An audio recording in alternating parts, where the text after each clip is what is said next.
Hi Aviva, welcome to the MasterCard Cup. Just want to give you an opportunity here to view your swing at regular speed. I'll let this play on through. We'll put you back in your dress position and we'll go ahead and take a look at a few things for you. So while we got you back here in your dress position, let's first of all just take a look at your posture. We can see that your spine is nice and straight and on a tilt. Legs come down into an unlocked position. Arms are held maybe a little bit out in front of you, and then the golf club works out to the ball. So what I would do with your posture, also in association with balance, is I would first of all try and get you just to stand a little bit taller with your spine. From there, we'll keep your legs unlocked as they are, but your shins are going to work backwards a little bit more, because what we're going to do is we're going to rock you forward onto the balls of your feet a little bit. Right now you're sort of sitting back on your heels. From there, we're going to let your arms hang down more naturally, so we're not holding them out in front of us so much. And then we're going to let the club work out to the ball. So that's going to take you from this sort of red starting position where we're leaning over too much with our spine, reaching too much with the hands and arms, and then we got our backside too far out over our heels. So we just want to get the spine to straighten up a little, slide the hands closer to your legs, and then rock that whole balance forward so the weight's going to feel a little bit more on your toes. We're really just trying to get it to the balls of the feet, but in your case when you do this you'd feel maybe a little bit more on your toes, or you might not, because you do have your head way out over your toes due to the fact that your spine is on such an incline. Okay? From here, we don't really need to take a look at the alignment. Your alignment looks pretty decent there. We'll go ahead and do a little split screen comparison between you and Chela Choi. We'll flip her over to left-handed. So hopefully you can see, before we go ahead and take a look at the swing motion here, we've got Chela definitely in a taller position. So her spine's still straight, it's still on an angle. It's just not tilted over as much. We can also see she's not sitting back on her heels. She's more on the balls of her feet, and her hands are definitely closer to her thighs. Okay, so those are sort of the slight refinements I was getting at. And it's very easy adjustments. You just have to be talked into those positions and then feel where they are, and then obviously, commence hitting a few balls from that new starting position. Next thing I want to look at before we actually go ahead and take a look at the swing as well is fundamentally with the driver, and we can't see some of this, ball location should be forward in the stance. So it should be right up off the instep of your front foot. I have a feeling that your ball is sort of maybe back towards the center of your stance a little too much. So you want to get the ball with a driver off the instep of your right foot. At that point in time, the other thing too is when we look at your club head and the ball, we can't really see any of the ball over the roof of the club. And the reality is if we were lying on the ground looking at the club and the ball, we'd barely be able to see the tip of the ball. So when we hit drivers or woods off of tees, we want to sweep the ball off the tee. That means we don't want the club head to physically hit the ground. So now, if the club has to be a little bit off the ground by a few millimeters, now we're not going to see any ball. So we're going to hit that ball too low on the face of the club. So one of the things you want to do is you want to learn how to tee the ball up way higher. So we have like at least 3/4 of the ball over the roof of the club. At the same point in time, with the ball forward, we also want to make sure that you're resting the driver correctly on the ground, whereby the back sole, we want to have the back sole of the driver resting on the ground to make sure that we're not de-lofting the club.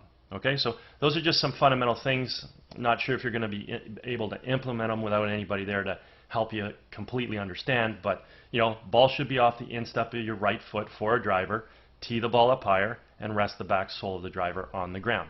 This will give you an opportunity to, at least get some launch angle with the ball. Right now I'm concerned we're just not going to get any trajectory with your golf shot here because the ball's teed too low. You may be de-lofting the club. The ball's played back too far, which is also de-lofting the club. So it's going to be difficult to get the ball up in the air. From here, let's keep this pretty simple. I've got some color-coded lines up on the screen. They're used to just visually understand what swing plane is. I'll leave them up on the screen. I want you to understand how the club sort of should be moving. But I mean, I don't need you moving perfectly, but I do need you moving within the realm of the vicinity. Okay, so 4 things that happen when we bring a club back. We want to rotate our shoulders. So watch the left side of the screen. We're turning those shoulders, right? So we're back at address. bring the golf club to the top of the backswing, we rotate those shoulders. When we rotate those shoulders, we want to try and extend our arms back and around us, so our arms aren't compressing or folding to our body.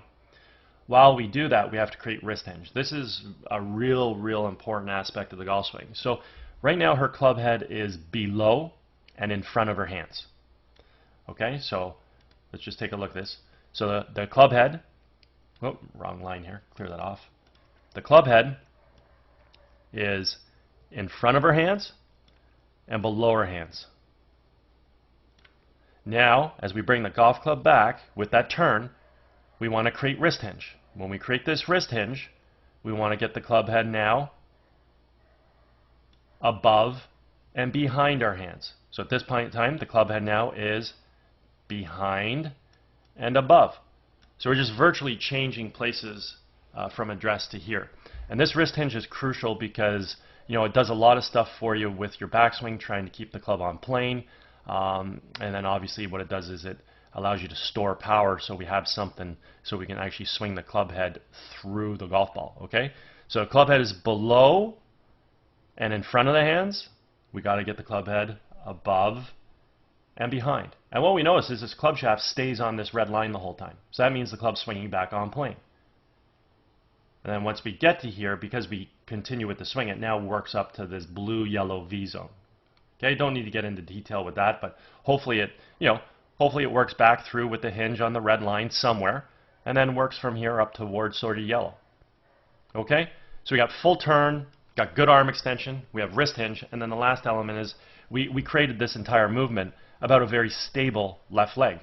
So her left leg is the pivotal point that this whole thing works off of. So let's watch you initiate your takeaway here. So you draw your hands back. So this is fine. You do draw your hands inside and around you a little too much because the club's not coming back on the red line. But the other thing too is I don't think your club can come back on the red line because you're just reaching so much. So it's going to be natural for the club to come a little bit inside of this plane, but at the end of the day it's coming too far inside of this plane. You're turning your shoulders. Let's see if you get any wrist hinge into play. So very stiff-wristed with the golf club and really working the club inside. So one of the things you definitely need to learn to do is you need to learn how to create proper wrist hinge in the golf swing.